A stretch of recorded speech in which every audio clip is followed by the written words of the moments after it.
sa inyong lahat. Is it a bird? Is it a plane? No, it's your best travel bags for today. I am Adelaise, At ako naman si Kiel, and we are your official tour guides here in the Emerald City, the beautiful municipality of Muntinlupa City. Sabi nila, ang pag-ibig daw ay parang biyahe. Minsan bumpy, minsan smooth, pero laging may destinasyon. Bago tayo magsimula, check mo muna ang inyong mga seatbelts at inyong mga katabi. Kung wala kayong katabi, huwag mag-alala. Nandito kami para samahan kayo. Gusto niyo ba ng biyaheng walang humpay? Gusto nyo ba ng serbisyong tunay na makulay? Dito na kayo sa Mabuhay Travel Agency. Sa bawat destinasyon, kami ang inyong inspirasyon. Pero bago tayo tuluyang lumarga, we have some important reminders para sa ating ligtas saya policy under the Mabuhay Travel Agency. First, SMILE. Bawal ang nakasimangot, sayang ang view kung ang mukha ay parang Biyernes Santo. Kaya always wear your best smiles. We have some buddies that we can use in this trip. First, I have my Mabuhay flag. When I raise the green flag, ibig sabihin ay pwede na kayong pumunta sa bawat sulok at enjoy ang place. And when I raise the red flag, ibig sabihin ay paghinto sa paglibot ng mga destinasyon natin. Second, I have here my clock. It symbolizes na parehas tayo ng oras na susundin na aking itatakda sa bawat destinasyon na ating pupuntahan. Magandang araw po sa lahat ng pasahero. Narito po ang isang mahalagang paalala tungkol sa ating boarding signal. Kapag nakarinig po kayo ng isang pito, ito ay nangangahulugang kailangan na ninyong hanapin ang inyong box number at maghanda para sa ating pag-alis. Pakisiguradong dala ninyo ang inyong ticket at personal na gamit upang maiwasan ang abala. Kapag naman dalawang pito ang inyong narinig, ito ay nangangahulugang last call na po ang ating pito. Hinihiling namin na agad nang pumunta sa inyong nakatalagang bus dahil ito na ang huling anunsyo bago umalis ang ating sasakyan. Ang ating medical kit ay nakahanda para sa anumang minor emergencies tulad ng pagkahilo, maliit na sugat o iba pang pangunang lunas na maaaring kailangan. Ito ay matatagpuan sa loob ng bus. Kung sakaling may maramdaman na hindi maganda o kailangan ng tulong medikal, mangyari agad itong ipagbigay alam sa aming staff o dumiretso na po kayo sa amin upang kayo ay matulungan kaagad. And their tourists, say hi to our coach captain, Coach Mike. Bago tayo pumunta sa ating first destination, alamin muna natin ang pinagmulan at kwento ng Muntinlupa City.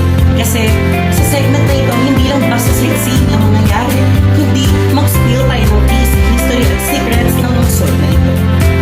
Welcome sa Spill the Tea Kasaysayan Edition, kung saan ang kasaysayan ay hindi boring at bawat kwento may kasamang kapaw at wow. Kaya simulan na natin dahil dito, every fact, every story, every legend, hindi lang basta impormasyon. Ito ay di na mainit pa. Again, welcome sa Muntinlupa, isang lungsod sa southern part ng Metro Manila na may rich history at progressive development. Ang pangalang Muntinlupa ay sinasabing nagmula sa Monte sa Lupa noong panahon ng Kastila, o kaya naman sa salitang Munti na tumutukoy sa manipis na lupa sa lugar nito. During the Spanish period, isa itong tahimik at agricultural na pamayanan malapit sa lawa, kung saan farming at fishing ang pangunahing kabuhayan ng mga tao. Habang lumilipas ang panahon at dumaan sa iba't ibang pamahalaan, unti-unti itong na-develop at naging mas organisado at mas maunlad na komunidad. Isa sa mga pinakakilalang landmark dito ay ang New Bilibid Prison, ang National Penitentiary ng Pilipinas na itinayo noong panahon ng mga Amerikano at naging malaking bahagi ng identity ng lungsod. Noong 1995, officially naging lungsod ang Muntinlupa sa ilalim ng Republic Act No. 7926. Today, kilala ito bilang isa sa mga progressive cities sa Metro Manila, lalo na sa Alabang area na kilala bilang center of business, commerce at modern living. Ang Muntinlupa ngayon ay isang patuloy ng growth. Mula sa simpleng pamayanan noon, naging isang modern at highly urbanized na lungsod. Tinatawag din itong Emerald City of the Philippines dahil sa wide green spaces nito. Marami sa iba.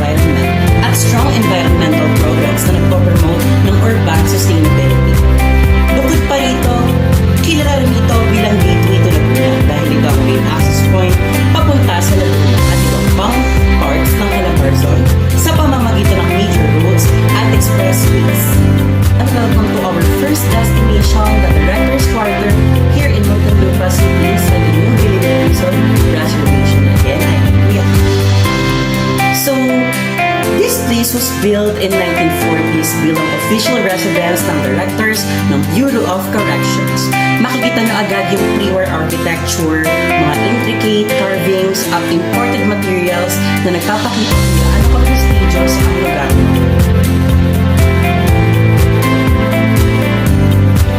Fun fact, mula sa taas ng building, makikita mo ang buong area ng reservation at surrounding city.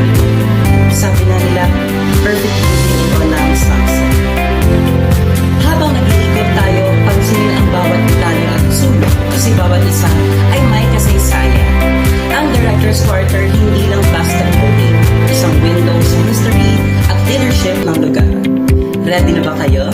Let's continue our tour. Ayan, nandito na tayo sa ating second destination, ang Memorial Hill. Dito rin sa Muntinlupa City, part ng yung Bilibid Prison Reservation. From the director's quarter, mga 5 to 10 minutes ang lakad. Kaya perfect ito for a quick walk habang nag-e-enjoy sa surroundings. Ang Memorial Hill ay itinayo bilang tribute sa mga naglingkod at nag-ari ng buhay sa prison service at sa mga important figures na nag-ambag sa kasaysayan ng lugar. Dito makikita nyo yung iba't ibang memorials at markers na nagpapakita ng respect at remembrance para sa kanila. From Memorial Hill, in the next 39 minutes, our next destination is Japanese Garden Cemetery.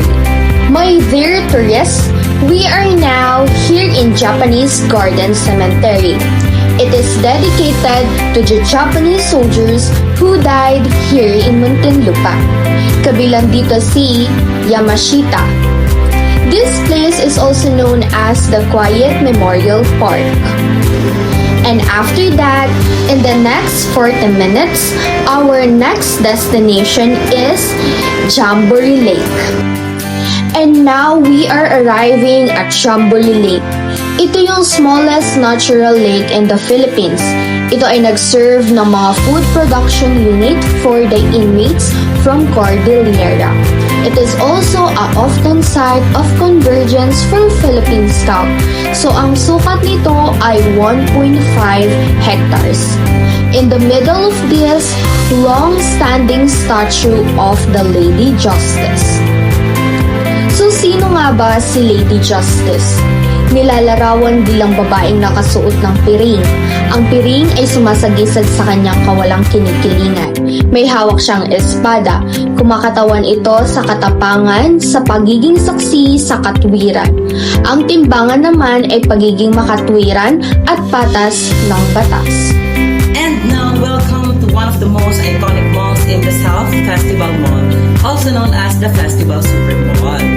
Open in 1998, this mall became a major shopping and entertainment landmark here in Alabang.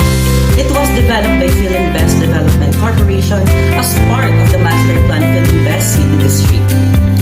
Festival Mall is known for its wide variety of retail stores, restaurants, cinemas, and family-friendly attractions.